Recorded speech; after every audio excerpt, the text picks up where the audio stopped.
Assalamu alaikum to some of you and peace to the rest of you.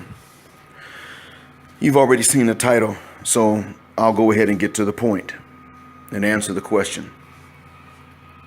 The importance of pan-Africanism is that it addresses the universal concerns of our race. The importance of ADOS is that it addresses the regional concerns of African Americans. And neither one has to be exclusive to the other. We merely have to understand that these are a description of the layering or the leveling of the regionality of a priority. That's all. Some priorities are national. Some priorities are state. Some priorities are local, much like governments are layered. Many stable governments in the world are layered.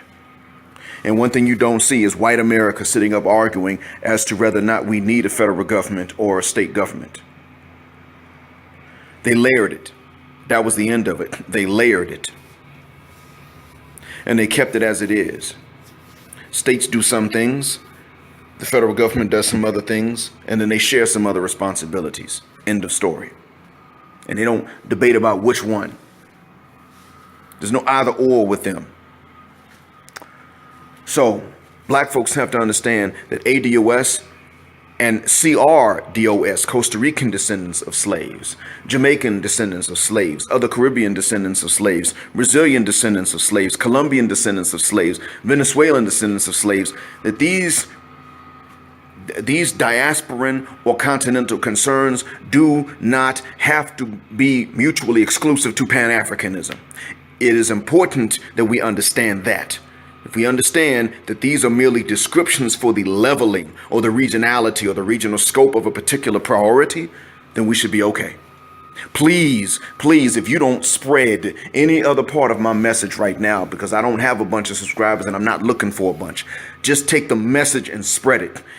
ADOS, Pan-Africanism, and any other regional DOS movement or continental movement do not have to be mutually exclusive to each other, or I shouldn't even say movements, but rather hashtags. We just need to understand they are descriptions for the regionality or the regional scope of a particular priority. That's all. That's it. ADOS is not war with Africans. It is a reminder to anybody, period, that you ain't gonna come over here and use the sacrifices of African Americans to advance your own cause, and you ain't gonna take us with you to them benefits and them promised lands. That's what it's a reminder of. If you really want to be honest with it, you really want to be honest about it, it ain't most Africans that are looking down on African Americans. Most of them do not, actually. You pretty much ain't got but one nationality that looks down on every other nationality, including African Americans. And you only got one region within that nationality. I'm not going to say the nation. You know what it is. Other Africans don't trust them. And I'm not going to say what region within that nation it is. Because once you know the nationality, you simply look at the biggest city and you'll see that that's where the so-called crooks and the nasty feathermuckers are. That's what you'll find. I'll give you a hint, it's not the North, but that's beside the point. The point I'm making is that most people of African descent in or outside of the continent of Africa or in Melanesia or in the Americas, anywhere in the Gulf, in the Middle East, we got certain concerns that are universal to us, and it's perfectly okay. I had a conversation about an hour and a half ago with a black employee at a McDonald's in the Gulf nation in which I'm working. He's a citizen of the nation. These people have been here a long time. He mentioned that his ancestors had come from Kenya generations ago. And I said, oh, sweet, you're East African, so your folks spoke Swahili. I'm a West African. My folks spoke Mandinka and Wolof, and I mentioned some of the names of the languages. And I said, even Fulani. And he was like, yeah, we know about the Fulani, even in East Africa. There's some Fulani living here, and they're citizens. I said, cool.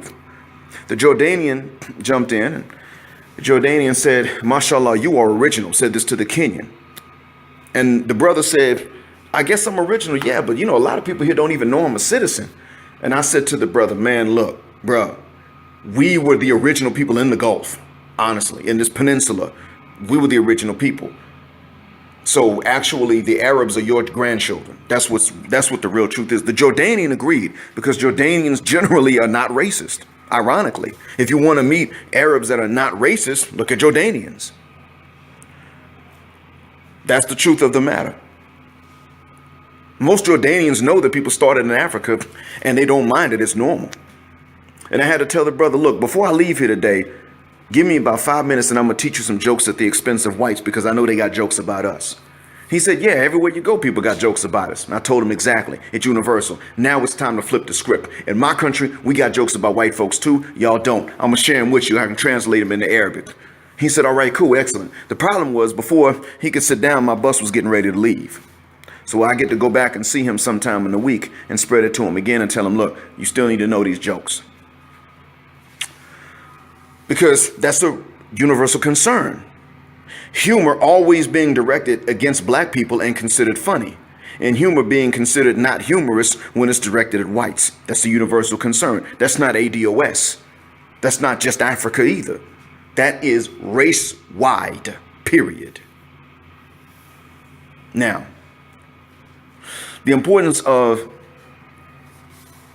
this whole third wave of militancy on the part of black people is that finally black people are looking at other people of color and even black folks that are not militant enough, and they're saying we are no longer required to be patient so that you can be stupid and brainwashed, and we are no longer required to be forgiving because you were racist. If you are a racist or white supremacist or brainwashed today and you don't fight against it, then F you and we'll never forgive you for it. You can never join us again.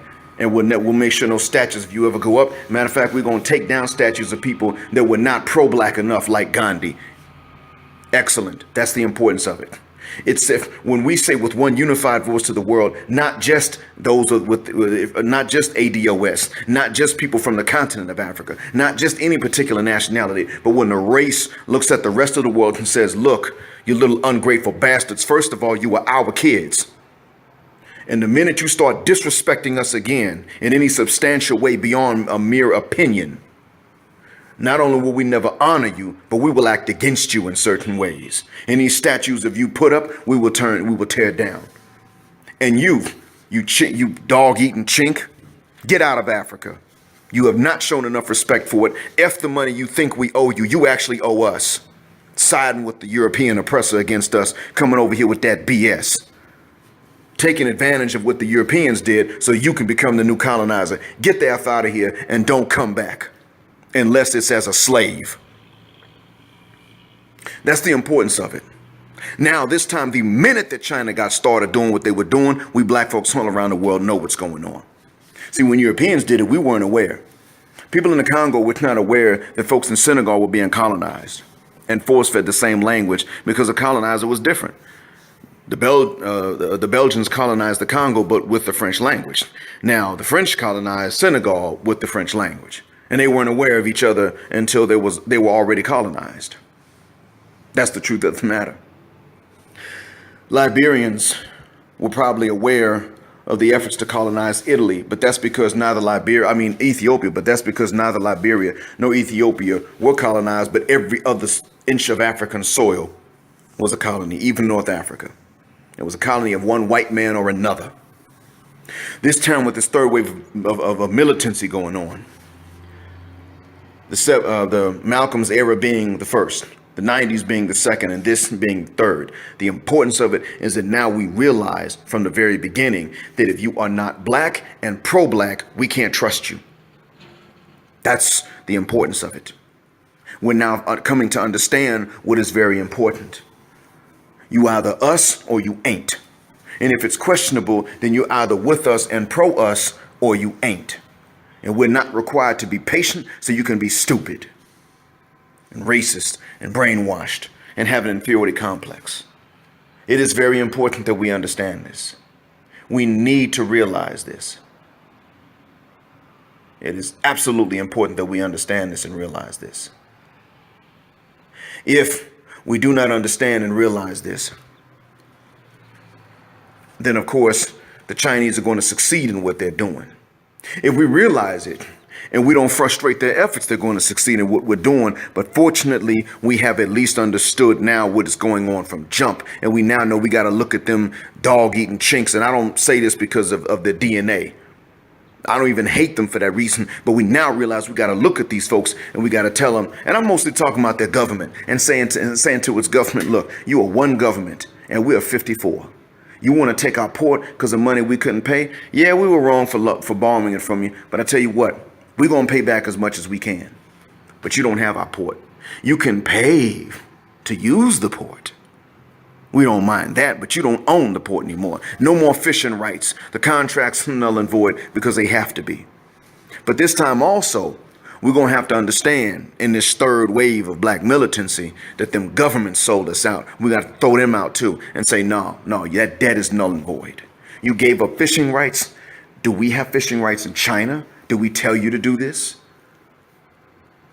How is this not a betrayal of the population itself? You're a president, not a king. These are things we got to do. This is the importance of the ADOS, the Pan-Africanism, and the third wave of black militancy. I hope this has been a benefit. Assalamu alaikum.